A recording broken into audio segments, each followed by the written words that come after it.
안녕하세요. 사랑하는 나그네 교회 교우 여러분, 그리고 그리스도 안에 형제 자매된 교우 여러분. 오늘은 함께 우리 즐겁게 시편 81편과 82편 두 편의 시편을 살펴볼 것입니다.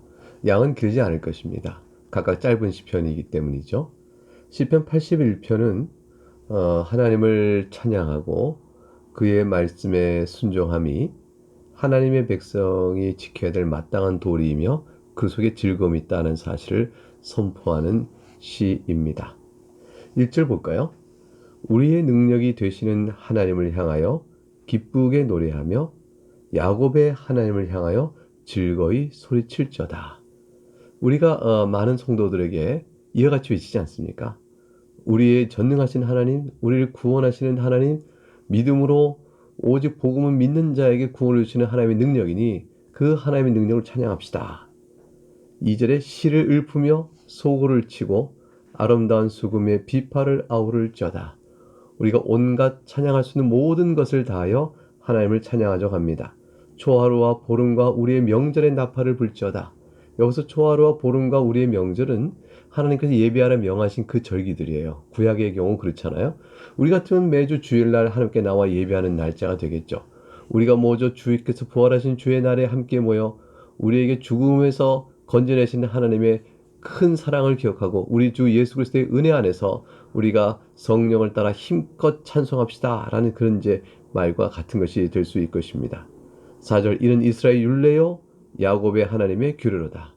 이스라엘의 율례다 또 야곱의 하나님의 규례다 라는 것은 오늘 우리에게는 뭐와 똑같아요? 성도가 마땅히 지켜야 될 본분이요 주께서 우리에게 명하신 바다 라는 것 같은 것이죠. 이건 언제 주셨을까요? 구약의 백성은 5절 전반절에 하나님이 애굽 땅을 치러 나가시던 때에 요셉의 종족 족속 중에 이를 증거로 세우셨도다. 그러니까 하나님께서 출애굽시킬 때 그때 이제 이스라엘 백성들에게 하나님의 율례와 율법을 내려주신 거 아니겠어요? 그때 이스라엘 백성이 어떻게 하나님을 섬기며 어떻게 하나님의 교훈의 도를 지켜갈 것인가를 모세를 통하여 율법을 반포하시고 이것을 주셨죠. 5절 하반절부터 12절까지는 이와 같은 하나님의 은혜에도 불구하고 출애굽 이후에 얼마나 이스라엘이 불순종했는가 하는 것을 잘 보여줍니다. 5절 하반절에 거기서 내가 알지 못하던 말씀을 들었나니 무슨 말일까요? 이전엔 내가 듣지 못했던 그런 하나님의 교훈의 말씀을 내가 들었다라는 것이죠. 그리고 그 사랑의 말씀을 들었다는 것이에요.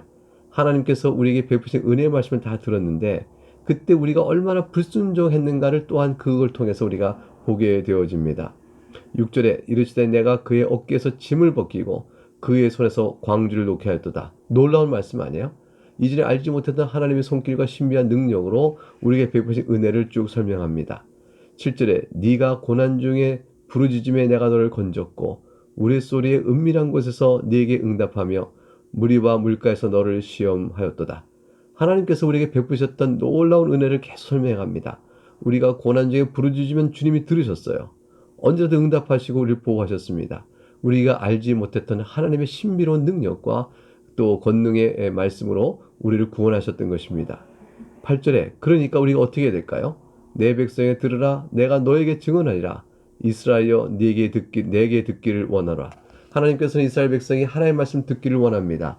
하나님께서 이전에 듣지 못했던 귀한 말씀을 저들에게 베풀어 이스라엘이 마땅히 살아갈 길을 보이실 것이니 저들이 순종하기를 원합니다. 9절 너희 중에 다른 신을 두지 말라 하셨어요. 이방신에게 절하지 말라 하셨죠. 이것은 우리가 하나님을 섬기는데 참된 행복과 마땅한 기쁨이 있기 때문입니다. 하나님을 떠나서는 그 어떤 것도 우리에게 참된 기쁨을 주지 못하죠. 하나님께서는 하나님 외에 다른 신 섬기는 것을 참으로 가증히 여기셨어요. 망령된 것으로 여기셨습니다. 하나님은 그걸 질투하는 하나님이라 말씀하시면서 그러한 악을 절대적으로 막으셨습니다. 그러므로 그것은 창조주는 오직 하나님 한 분이시고 다른 모든 것들은 피조물이기 때문이죠. 우리가 하나님의 형상입니다. 우리가 하나님을 나타내 보이도록 하나님이 우리를 만드셨는데 근데 인간이 하나님을 나타내 보이도록 만물을 다스리는 가운데서 하나님의 그 능력을 나타내 보이기로 되어 있는데 근데 그 인간이 말이죠. 만드신 피조물을 우상으로 섬기고 그것을 하나님이라 말한다면 이것은 얼마나 하나님께서 만드신 창조 질서를 뒤집는 것이며 하나님의 뜻을 이렇게 불순종하는 것이며 하나님을 모독하는 일이 되겠습니까? 10절 나는 너를 애굽 땅에서 인도하여낸 여호와 네 하나님이니 네 입을 크게 열라 내가 채우리라 하였으나 하나님께서 그렇게 약속을 주셨어요. 반드시 너희가 원하는 바를 들어줄 것이다. 그 원하는 바는 물론 저들의 욕심대로 해나간 것을 다 탐욕의 욕심을 만족시키는 뜻은 아니시죠. 하나님께서 여호와 하나님이여 애굽에서 너희를 이끌어냈으니 너희가 나의 전능함을 알 것이요 내가 너희를 향한 선한 뜻을 할 것이요 제일 중요한 것은 하나님의 지혜를 알 것이다. 그리고 너희가 입을 크게 열고 하나님이 우리를 붙들어 주시고 우리를 평안의 길로 약속된 길로 인도하여 주옵소서. 라면 언약을 따라 우리에게 행하신 하나님의 놀라운 능력을 이렇게 보이시는 겁니다. 11절 약속하신 것이죠. 네 입을 크게 열라 내가 채우려 하였으나 11절에 내 백성이 내 소리를 듣지 아니하였다. 마음의 욕망과 욕심과 탐심대로 하나님의 약속을 믿지 못한 거였습니다. 이스라엘이 나를 원하지 아니하였도다. 12절 그러므로 내가 그의 마음을 완악한 대로 버려두어 그의 임의대로 행하게 하였도다. 여러분 우리가 하나님께서 베푸신 그 이스라엘 백성에 베푸신 그 출애굽의 놀라운 은혜와 또 권능의 말씀과 탁월한 교훈과 율례를 들었다면 우리는 어떻게 할 것 같아요? 우리는 하나님 감사합니다. 우리가 참 하나님을 진심으로 섬기겠습니다라고 나아갈 것 같지 않습니까? 그런데 이스라엘이 그렇지 못했단 말이죠. 근데 여러분 이것은 사실 우리가 이렇게 장담 못합니다. 왜냐하면 지금 여러분이 듣고 있는 복음의 말씀은 뭘까요? 예수 그리스도 안에서 여러분의 모든 죄를 용서하셨다는 거 아니겠습니까? 근데 모든 죄를 용서받은 여러분이 과연 기쁨으로 하나님의 말씀을 항상 순종해 가나요? 우리 안 그러지 않습니까? 우리가 다 연약하고 죄 가운데 있으니 또한 이스라엘 백성도 우리와 똑같은 거 우리도 이스라엘 백성과 다를 바 없었던 것입니다. 이러한 자들 가운데서 우리가 만일 벗어나 구별될 수 있다면 하나님께서 우리를 향한 특별한 은혜로 우리 마음을 이끌어 주신 큰 사랑에 감사를 드려야 할 것입니다. 이제 13절부터 16절에는 하나님께서 이스라엘 백성을 하여금 새로운 마음으로 회개하고 하나님께 순종하는 것을 촉구하고 계십니다.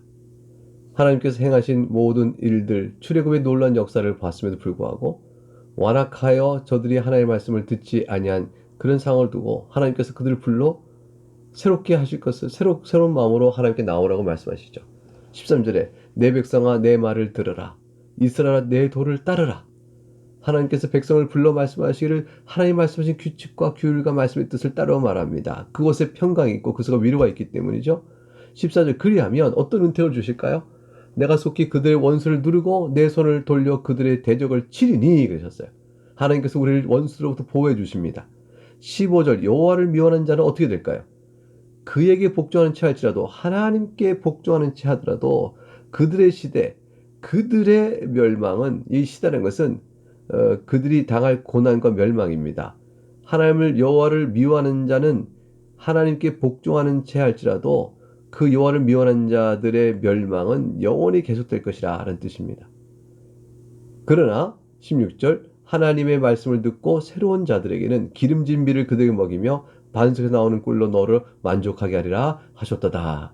하나님을 믿고 새롭게 나오는 자들에게 베푸신 은혜는 이토록 큰 것입니다. 네, 오늘 여기까지 마치고요. 이어서 82편의 말씀을 같이 읽어가도록 하겠습니다.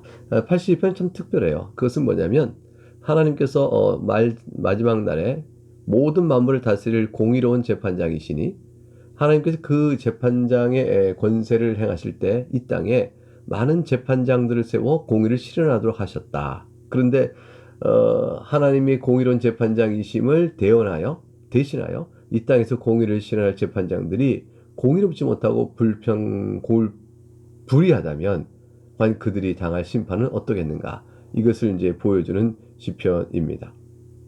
1절을 보면 하나님은 신들의 모임 가운데 서시며 하나님은 그들 가운데서 재판하시니라 됐습니다. 하나님께서 신들이라고 말하는 모든 자들 사실은 다 참된 신이 아니죠. 그들 가운데 딱 서서 그들을 재판하실 하나님이시다. 가장 궁극적인 재판관이요 참된 재판관임을 1절에 서원을 합니다.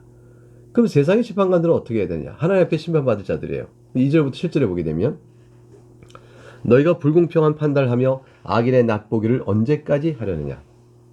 가난한 자와 고아를 위하여 판단하며 곤란한 자와 빈곤한 자의 공의를 베풀지며 가난한 자와 궁핍한 자를 구원하여 악인들의 손에서 건질지나 하시도다. 이건 하나님 뜻입니다. 하나님께서는 재판장을 세운 까닭이 가난한 자와 고아, 곤란한 자, 빈곤한 자, 가난한 자와 궁핍한 자를 구원하며 공의를 베풀어 악인들 손에서 건져라. 그게 재판장을 두신 뜻입니다.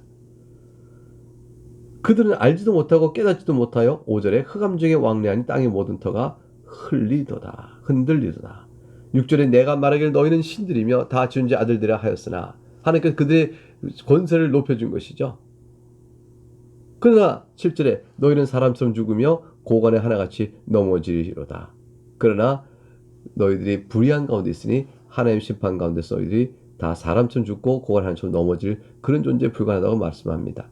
하나님이여 8절에 종으로 주신 심판을 이렇게 강구합니다. 세상을 심판하소서. 모든 나라가 주의 소유이기 때문에 하나님 저들을 심판하여 주옵소서라고 말합니다. 이 말씀으로 우리가 하나님께서 마지막 날에 모든 악을 다 심판하시고 세우실 그 공의로운 질서를 바라보면서 주 앞에서 믿음으로 오늘의 슬프고 근심 많은 이 세상도 잘 감당하실 수 있기를 주의 이름으로 축복합니다. 오늘 여기서 마치겠습니다. 감사합니다. 샬롬.